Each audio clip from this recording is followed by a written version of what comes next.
राधा वल्लभ श्री हरिवंश श्री राधा चरितमृतम भाग 8।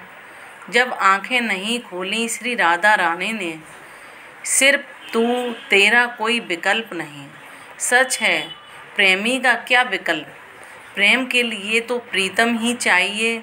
अरे फूट जाएं वे आंखें जो प्रिय को छोड़ किसी और को हम निहारें। फूट जाएं वे कान जो प्रिय की बातों के सिवा कुछ और सुनना पड़े। प्रेम अनन्यता की मांग करता है। हे वज्रनाभ, प्रेम मछली के समान है। भ्रमर प्रेम का आदर्श नहीं हो सकता। प्रेम का आदर्श तो मैंने है, जिसे जल के सिवाय कुछ नहीं चाहिए। दूध नहीं, घी नहीं, सिर्फ जल। और जल नहीं मिले तो मर जाना पसंद है, पर चाहिए तो सिर्फ जल ही। आह, धन्य है मछली की अनन्यता। अपनी इष्ट सी राधा रानी के प्राकट्य की कथा सुनकर भाव में डूब गए हैं वज्रनाभ।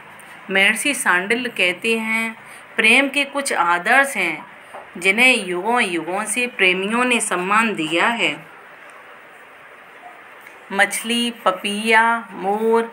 हे वज्रनाभ, मछली की निष्ठा तो देखो, जल के प्रति पपीये की निष्ठा देखो। स्वाद बूंद के प्रति पपीया प्यासा मर जाएगा, पर स्वाद बूंद को छोड़कर और कुछ पिएगा ही नहीं, गंगा जल भी नहीं। प्रेम उन्मत्तता से भरे महर्षि सांडिल्य बोले। और मोर, श्याम घन देख, आकाश में काले काले बादलों को देख, वो नाच उठता है। मोर का सर्वस्व है बादल। मोर प्यार करता है बादल से, पर बादल उस मोर के ऊपर बिजली गिराता है, वज्रपात करता है। इतना करने के बाद भी मोर के प्रेम में कमी कहाँ आती है। हे वज्रनाभ, धन्यवाद देता हूँ मैं तुम्हें कि तुम्हारे कारण ही इन एलादनी श्री हरप्रिया सर्वेश्वरी श्री राधा रानी के पावन चरित्र के गान करने का शुभ अवसर मुझे प्राप्त हुआ है। अब सुनो श्री राधा चरित्र को। इस चरित्र को जो भी सुनेगा, गाएगा, चिंतन मनन करेगा, उसके हृदय में प्रेम का प्राकट्य होगा। ये पूर्ण सत्य है। कीर्ति रानी, हमारी लाली अपने नेत्रों को क्यों नहीं खोल रही। हे महाराज, मेरा भी मन बहुत घबरा रहा है। कहीं नहीं, ऐसा मत कहो, ये अपने नेत्रों को खोलेगी। श्री राधा रानी ने जन्म तो ले लिया, पर नेत्र नहीं खोले। इतना ही नहीं, दुग्ध का पान भी नहीं कर रही हैं। ये चिंता में डालने वाली बात हो गई। महल में ब्रजवान और कीर्ति रानी के साथ साथ महल के और बरसाने के लोग भी दुखी होने लगे थे। देखो ना, कितने खुश थे हमारे ब्रजवान महाराज और कीर्ति रानी, पर ये क्या हुआ। बालिका ना तो दूध पी रही है और ना ही नेत्र खोल रही है। बरसाने में इस तरह की चर्चाओं ने अपनी जगह बना ली थी।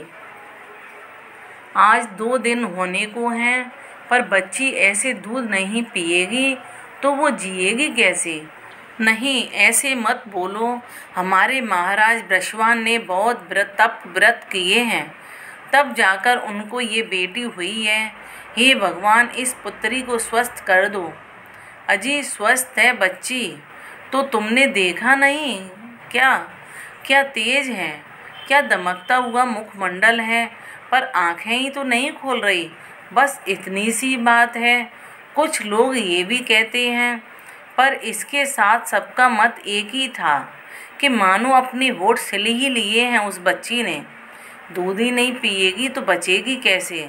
कितने झाड़ फूंक वालों को बुलाया, कितने वैदराज आए, और तो और कीर्ति रानी की माता मुखरा मैया ने भी बहुत राई नौन किया, पर सब कुछ व्यर्थ था, कुछ फर्क ही नहीं पड़ा। बरसाने के लोग कितने खुश थे, पर अब बरसाने में उदासी सी छाने लगी थी। सब नारायण भगवान से प्रार्थना करने लगे थे कि हमारी बहन दुलारी को आप ठीक कर दें। हमारे जीवन का सारा पुण्य हम अपने ब्रजवान जी को देते हैं, बस उनकी पुत्री ठीक हो जाएं, आंखें खोल लें और दूध पीने लगें। हे बजनाब, इन भोले भाले लोगों को क्या पता कि अस्तित्व किस दिव्य प्रेम का दर्शन कराने जा रहा है जगत को। यशोदा, तुम्हें पता चला हमारे मित्र ब्रजवान के यहाँ पुत्री हुई है। ब्रजपति नंद आनंदित होते हुए बताने लगे थे। कब? ब्रजरानी आनंदित हो उठी। वो दूध पिला रही थी अपने कन्हैया को। कन्हैया ने भी सुना तो वो भी मैया की गोद में पड़े पड़े मुस्कुराने लगे। कब हुई है उनके लाली? ब्रजरानी ने पूछा। सिर झुकाकर बड़े संकोच से बोले नंद, 2 दिन हो गए। देखो ना, अब बड़े नाराज होंगे ब्रजवान। पता नहीं कैसे मनाऊंगा मैं उन्हें। चलिए कोई बात नहीं, मैं कीर्ति रानी को समझा दूंगी। पूतना, तृणावर्त और सक्टासुर, इन सब राक्षसों का कितना आतंक फैला दिया है कंस ने। कन्हैया को हमने कैसी कैसी विपत्तियों से बचाया है। मैं समझा दूंगी, वो मान जाएंगी। ब्रजपति, आपने मुझे बुलाया? एक ग्वाले ने आकर नंद को प्रणाम करते हुए पूछा। हाँ सुनो शताधिक, बैलगाड़ियों को सुंदर सुंदर सजा दो और शीघ्र करो, हम लोग बरसाने जा रहे हैं। नंद राय की आज्ञा पाकर वो ग्वाला गया, बैलगाड़ियों को सजा दिया, सुंदर तरीके से सजाया था। यशोदा और ब्रजपति नंद एक गाड़ी में बैठे, यशोदा की गोद में कन्हैया। देखो देखो कैसे हंस रहा है, कितना खुश है। ऐसा प्रसन्न तो ये आज तक नहीं हुआ था। ससुराल जा रहा है ना मेरा कन्हैया। इतना जैसे ही बोला यशोदा ने, कन्हैया तो खिलखिला उठा था। नंद और यशोदा ने एक दूसरे को देखा और खूब हंसे। कितना अच्छा होता ना कि रोहिणी भी आ जाती है, पर यशोदा मथुरा में अपने पति वसुदेव से मिलने गई हैं। रोहिणी दाऊ को तो छोड़ जाती। यशोदा ने फिर कहा, अपने पुत्र को भला कोई छोड़ता है? छोड़ो यशोदा तुम भी। ब्रजपति चले जा रहे हैं और इस प्रकार चर्चा करते हुए 100 से अधिक बैलगाड़ी हैं। आधे गाड़ी में तो लोग बैठे हैं। कुछ गाड़ियों में मणि माणिक स्वर्ण, कुछ एक गाड़ियों में वस्त्र आभूषण इत्यादि, कुछ एक गाड़ियों में दूध माखन दही, ये सब रखकर चले जा रहे हैं बरसाने की ओर। ये क्या बरसाना उदास है। लोग सजे धजे हैं पर वो उल्लास और उमंग नहीं है किसी में। ब्रजपति ने बरसाने में प्रवेश किया तो कुछ उदासी सी देखी लोगों में। महल में चहल पहल तो है, बंधनवार भी लगाए हैं, केले के खंभे भी गड़े हैं, बड़ी सुंदरता से सजाए हैं रंगोली तो हर बरसाने के द्वार पर बना हुआ है। मोतियों की चौक भी पुराई है, पर चारों तरफ उदासी सी छाई है। महल में प्रवेश किया, याचकों की लाइन लगी है।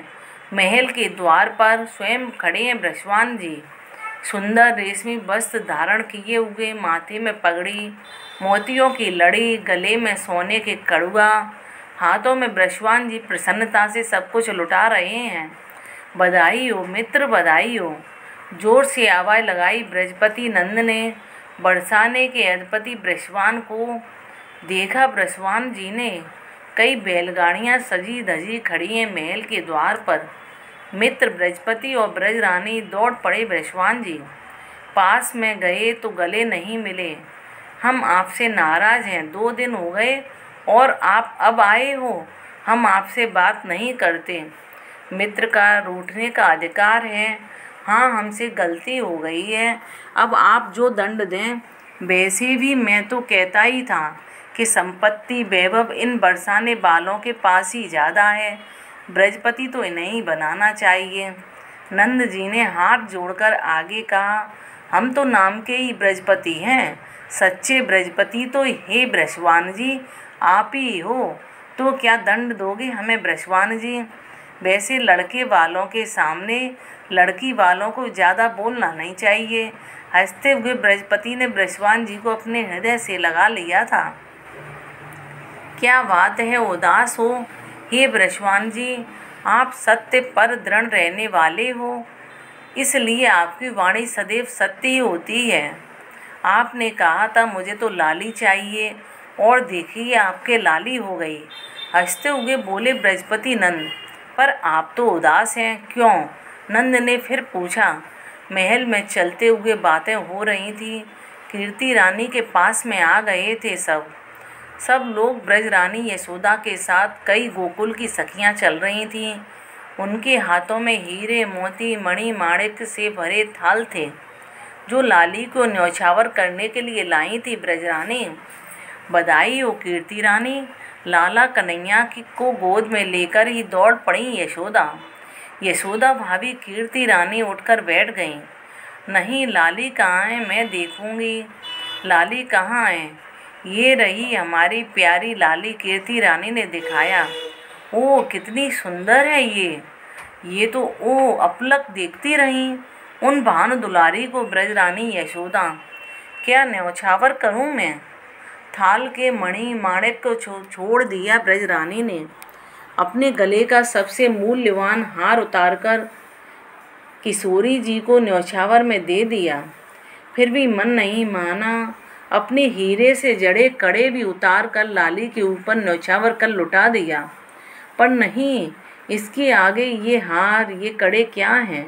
क्या दूं मैं? ब्रज रानी भाव में उछल रही हैं। कुछ नहीं मिला तो अपनी गोद में खेल रहे कन्हैया को ही श्री जी के ऊपर घुमाकर उनके बगल में ही रख दिया। इससे बढ़िया न्यौछावर और कुछ नहीं है, गदगद भाव से बोली ब्रजरानी। पर ये क्या कन्हैया? खुश कन्हैया को तो अपनी प्राण मिल गईं। वो खिसकते हुए अपनी सर्वेश्वरी के पास गए। अपने नन्हे करों से प्रियाजू के नन्हे नन्हे नेत्रों को छुआ। बस फिर क्या था, नेत्र खुल गए श्री राधा के। खोल दिए नेत्र श्री राधा ने। ब्रजवान जी ने देखा, मेरी लाली ने अपने नेत्र खोल दिए। वो तो ब्रजपति का हाथ पकड़कर नाचने लगे। ब्रजपति, आप पूछ रहे थे ना कि मैं क्यों उदास हूँ? मेरी कन्या ने नेत्र नहीं खोले थे। ये बात फैल गई हवा की तरह पूरे बरसाने में। अब तो सब लोग आनंद मनाने लगे। नाच गान फिर से शुरू हो गया। कीर्ति रानी के नेत्रों से आनंदाश्रु बह चले थे। यशोदा भाभी, आप सोच नहीं सकती कि मैं कितनी खुश हूँ आज। हृदय से लगा लिया था ब्रजरानी ने कीर्ति रानी को। अरे देखो देखो, ये दोनों कैसे खेल रहे हैं। ऐसा लग रहा है जैसे ये दोनों ही प्रेम के खिलौने हैं और प्रेम से खेल रहे हैं। प्रेम ही इनका सर्वस्व है।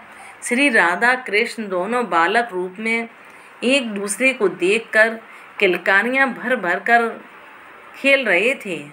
अरे कीर्ति, बहुत खेल लिए, अब थोड़ा दूध तो पिलाकर देखो। मुखरा मैया सबसे ज़्यादा प्रसन्न हैं। उन्होंने आकर दूध पिलाने के लिए कहा। कीर्ति रानी जब दूध पिलाने लगी, नहीं पिया। दूध मात्र कन्हैया को ही देखती रहीं। लली श्री राधा, पर कन्हैया ने अपने कोमल हाथों से श्री राधा के मुख को कीर्ति रानी के बच्चे की ओर कर दिया, मानो कह रहे हों, हे राधे, अब तो मैं आ गया, अब तो दूध पी लो। बस प्रीतम के सुख के लिए। प्रीतम की बात सर्वोपर है। ये जानकर श्री राधा रानी ने दूध पी लिया। ये बजनाव, ये प्रेम की लीला अद्भुत है, अद्भुत है। इसे बुद्धि से नहीं समझा जा सकता। ये तो हृदय के माध्यम से ही समझ में आता है। घर घर मंगल छायो आज, कीरत ने लाली जाई है। राधा वल्लभ श्री हरवंश। राधे राधे।